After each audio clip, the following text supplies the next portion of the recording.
what if, for some strange reason, Donald Trump wants to lose this war in Iran? What if he wants the American empire to collapse? What if Donald Trump wants to destroy the global economy? Then he'd be a genius, right? Right? He's a moron because he's going to destroy the American empire, but if he actually wants to destroy the American empire, then the man is the greatest American president ever, okay? Okay, so we're gonna have a fun class today, and we're gonna make the argument that in fact, Donald Trump is a genius. That in fact, all this chaos is purposeful. That there's actually a plan behind all this, okay? That's the argument I want to make to you today. Okay, so what is the plan?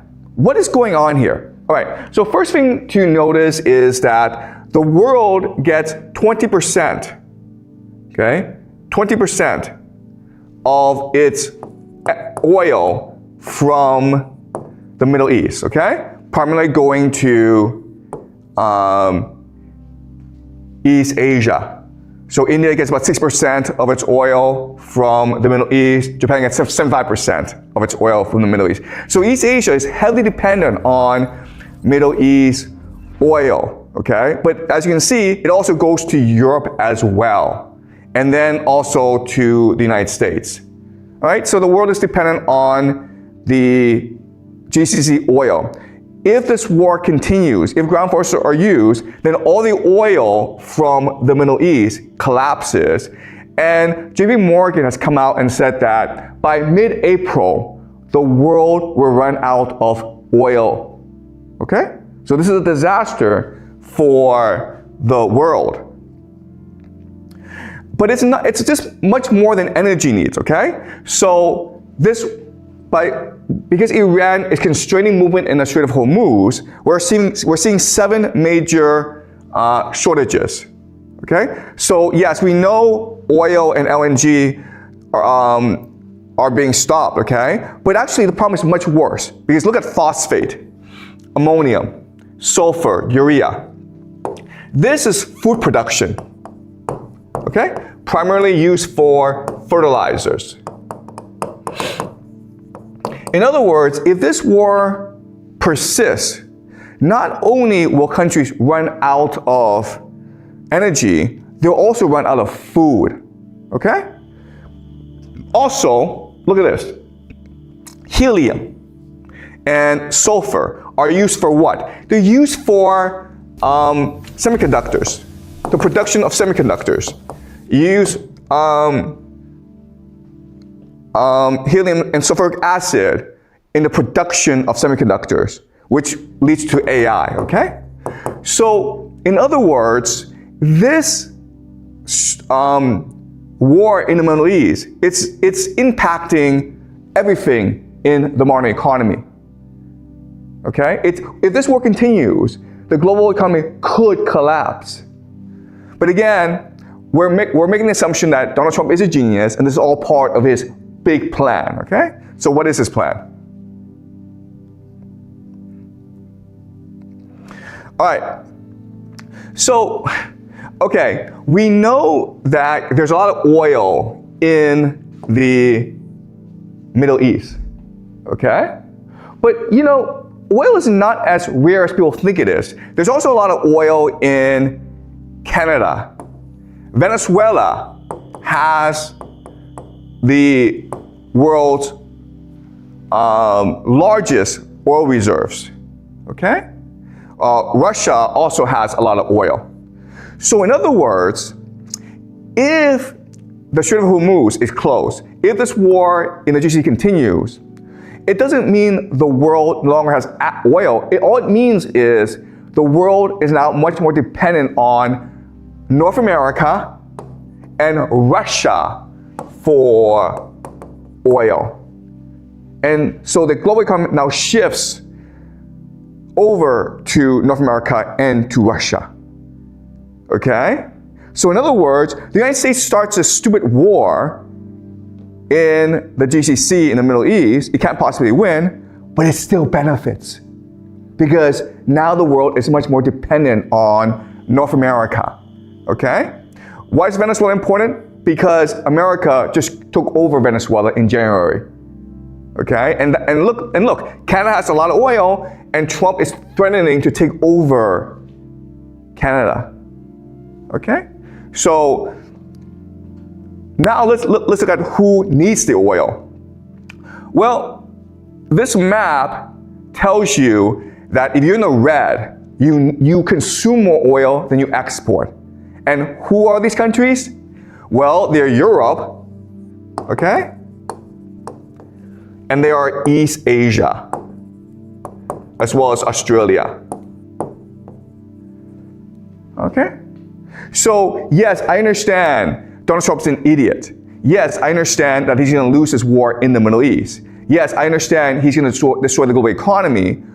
But for some strange reason, he benefits. And the United States benefits. Because now, Europe and China, Japan, Australia, they're much more dependent on North America for resources, for food, for energy. Okay?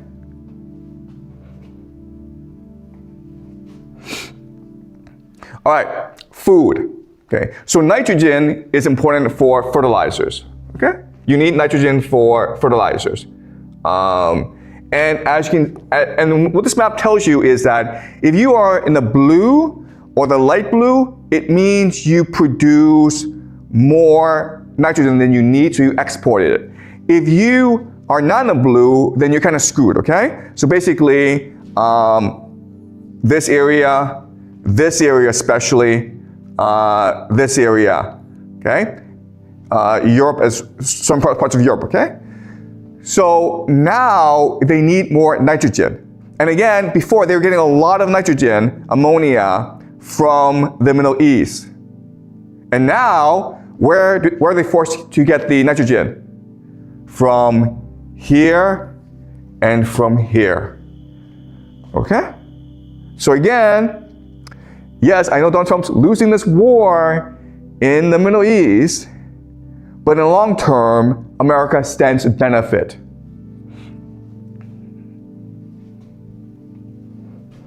Okay. Last thing I want to look at is water. Okay?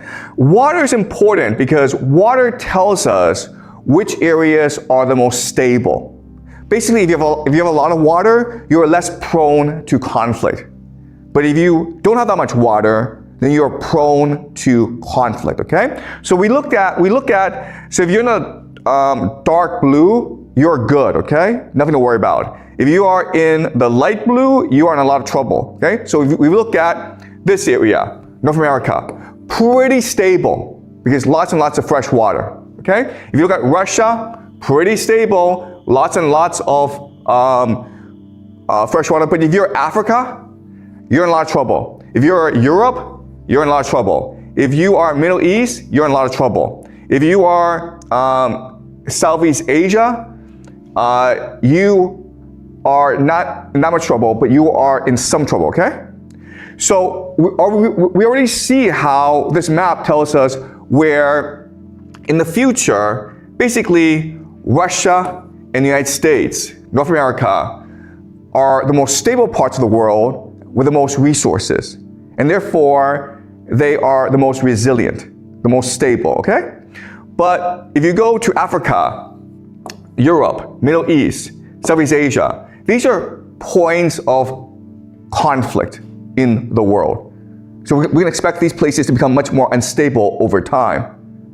So in other words, all the United States and Russia have to do is maintain stability and then export resources to these places. And guess what? And then they make a lot of money for themselves. Okay? So again, I understand Donald Trump's an idiot. I understand this war in the Middle East is stupid, but from a long-term game theory perspective, the United States wins from this disaster from a long-term perspective, okay? Now, you look at this map, you think, well, China's pretty good too, right? Like China has a lot of fresh water. The problem with China though is this.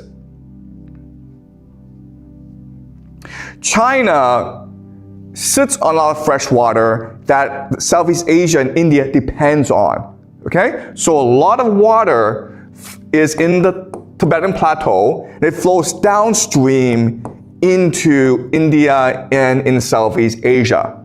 If there were a drought, using game theory, we can suspect that China might want to keep the water for itself, right? In which case, Southeast Asia and India would be very angry, okay? So this is a potential flashpoint that we have to watch out for. Okay? So it seems like China is stable, but the surrounding areas are not so stable. And so China will be dragged into a conflict. Okay?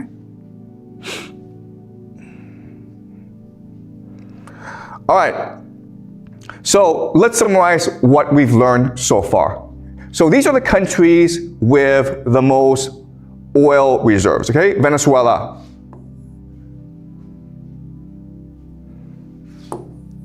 Saudi Arabia, Iran, Canada, Iraq, UAE, Kuwait, United States, Russia. Okay. All right. Now what's interesting about this is this. This war in the Middle East is going to knock out the oil production of Saudi Arabia, of Iran, of Iraq, of UAE, of Kuwait. Which leaves what? Which leaves, Venezuela, Canada, and the United States, okay? North America, and Russia. Okay? Now, then let's look at who has to buy oil. All right? Let's look at who buys oil. Well, the United States consumes a lot of oil, but again, it has its own supply of oil. China needs to import a lot of its oil needs, okay? So China imports about 75% of its oil needs. India, Russia, Saudi Arabia, Brazil, Japan, South Korea, okay? Germany. All right, so China, India, Japan, South Korea imports a lot of oil. And where does it get its oil from? The Middle East, right? So if it can't get its oil from the Middle East, then these four countries, China, India, Japan, and South Korea, will need it to get the oil either from the United States or Russia. Okay? And why does this matter? Well, let's look at this. Let's look at who owns the most U.S. treasuries. Basically, if you own a lot of U.S. treasuries, it means that you are financing American debt. America right now is $39 trillion in debt. That's a lot of money, but as long as people continue to buy U.S. debt, as long as people want to buy U.S. treasuries, it's not a problem, okay? It's a Ponzi scheme. Okay. So, let's look at this. Who are the biggest holders of U.S. debt? Japan, China, right? Taiwan, Singapore, Hong Kong, India. Okay, so this is all Asia. And we already said that Asia needs a lot of oil from the Middle East, right? Now let's look at others. United Kingdom is second, okay? Cayman Islands is basically just Europe as well. It's a money laundering operation, okay? Belgium, Luxembourg, Canada, France, Ireland, Switzerland. These countries are Europe. And again, where do we say most oil from the GCC go? It goes to either Asia or Europe. And now, because of the stupid war in the Middle East, Asia and Europe are now forced to buy oil from either Russia or the United States. And this is important, okay? This is important because previously, there's a fear that these countries would stop buying U.S. treasuries because America is too heavily in debt. The American economy is too much of a Ponzi scheme. So there's this great fear that Europe and Asia would would move away from the US dollar and more towards Swiss francs or gold, okay? Now, because Europe and Asia need fertilizer, they need energy from the United States and North America, the United States no longer has to worry about its debt, okay? All right, the $39 trillion debt, not a problem, because the entire world is dependent on North America for resources. The Ponzi can keep on going. So again, Donald Trump is an idiot, but he's so stupid, he's become a genius. Okay?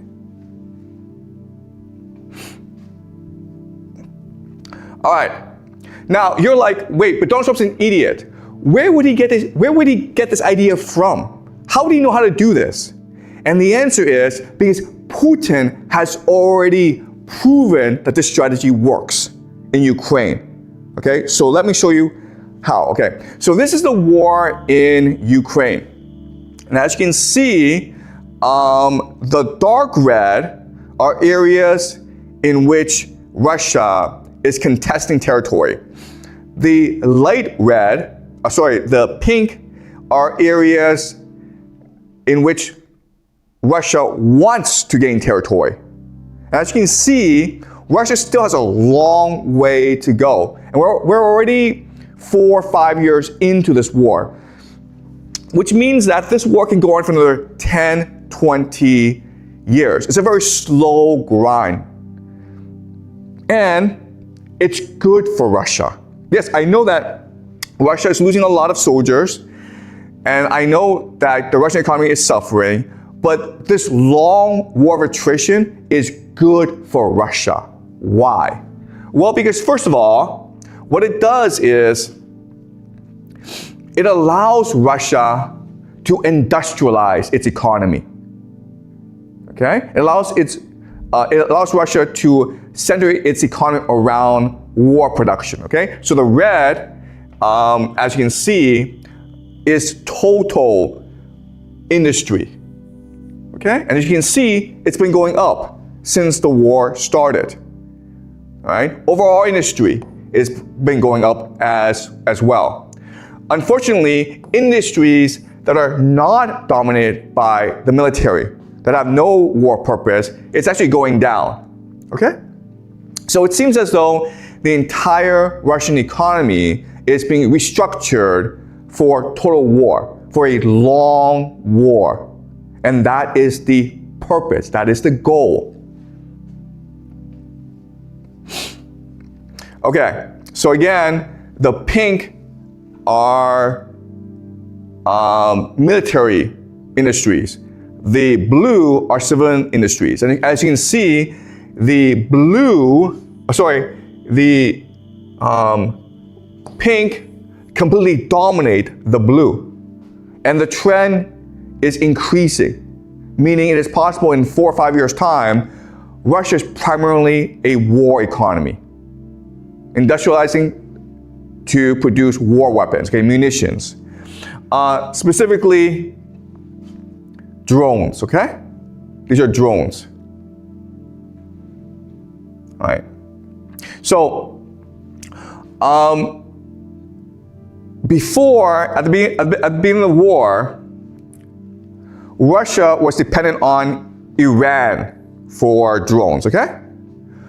But then, what happened over time is that Russia started to have its own domestic production, okay? So imports from Iran have stayed constant, and then domestic production has gone way up, which tells us that the Russian economy is industrializing for the production of drones. And Russia is preparing to fight a long, long war. Now, not only can Russia produce its own drones for the war, but it can also export its drones to Iran to fight against the Americans. Okay? And so you're like, wait a minute here. So Russia is switching its entire economy to war production, which means that Russia will always fight wars. Is that what Russia's planning? And the answer is yes, it is, okay? And so let me explain why Russia is planning this. This is something called the Third Rome Plan, okay? And this comes from the 1996 book,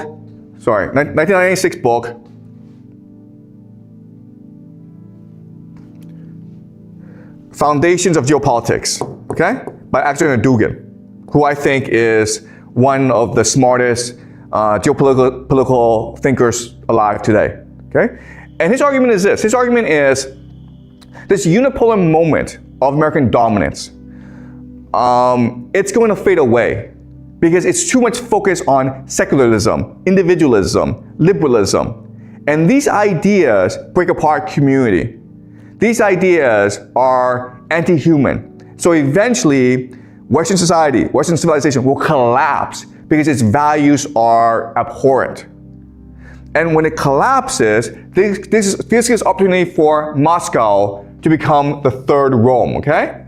We'll talk more about this in the future. But what's brilliant about Dugin is he recognizes that when the world collapses, all Russia has to do is stay stable and resilient. As long as it stays together, unified, cohesive, it'll be fine, okay? Because as this global order collapses, as the global economy collapses, every other society will face eternal collapse, such as the United States, okay? So he predicts civil war in the United States as left and right go to war against each other, okay? He predicts collapse of China. He predicts collapse of the Middle East. He predicts collapse of Europe, okay? So all these places are collapsing. Basically, if you are the main pillar of the global economy, you are much more susceptible to collapse than if you are not, okay? So what Dugin says is this, okay, all right. So the strategy is, first of all, Russia needs to stay coherent. It needs to defend its territory. It needs to unify its people through nationalism, through religion, okay, through faith. And then what Russia needs to do is figure out allies that would support the Russian outlook. And these allies could include Japan, okay? Vietnam, India, Iran, okay? And then by combining their forces, they become a trading bloc onto themselves. This is an age of nuclear weapons. You don't want to go to war against each other. But this is also an age of collapse. So as long as you're able to stay coherent, as long as you're able to defend your borders, then you'll come out ahead, okay? So that's the idea of moving towards war, because war has a power to unify the imagination and the beliefs of the people in your nation, right? So you're using war in order to increase the nationalism, the religion of your society, which will allow you to weather the storm better, okay? So that is the grand vision of Alexander Dugin. And in my opinion, he is absolutely correct. And Russia is moving towards this by invading Ukraine, all right? So the Ukraine invasion was not a response to NATO. The Ukraine invasion was to implement this grand vision for the creation of the Third Rome, to allow Russia to survive the coming collapse of the global order better than anyone else, okay? And so by taking over Ukraine, you now control 1/3 of the world's carbohydrates and a lot of the world's energy, right? Once you control Ukraine and the Black Sea, you are now able to export your energy and your food to Africa, to the Middle East, to Europe, to Asia, okay? So that's the grand vision for Russia. And again, in my opinion, this makes a lot of sense. The world is collapsing, and so you have to build a fortress. You have to be self-sufficient in order to weather the storm.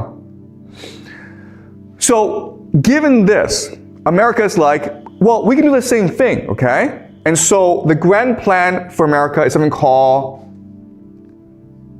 the technate, okay? Sorry. This is something we'll discuss more later on, okay? But first I want to introduce this idea to you, the technate. And the technate is very simple. It's the idea that, you know what? Yes, the world is going into chaos. The world is collapsing. But North America is self-sufficient, right? So these past few months, Donald Trump has been picking a fight with Denmark over Greenland, right? He's been threatening Canada. He's been threatening Mexico. He's been threatening Colombia. He's taking over Venezuela. He's been threatening Cuba. He's been threatening Honduras, Nicaragua. Why is he doing this? Because they're all part of the grand vision for Greater North America. Okay, what Peter Hegseth calls Greater North America. The technate. All right? And this is a response to Moscow's Third Rome. If Moscow is going to build this grand alliance in order to weather the storm, then America has no choice but to also build this grand alliance as well in order to protect itself in this coming storm. All right? So what Donald Trump has recognized is that Putin is right. The world is collapsing. There's nothing we can do to save the world. So let's just accelerate it in a way that allows America to benefit from this collapse. Okay? So by collapsing the GCC, by collapsing the Middle East, you make Asia and Europe now dependent on North American energy and fertilizer exports. And this allows you the resources, the motivation to create the technate, okay? This self-sufficient economy, okay?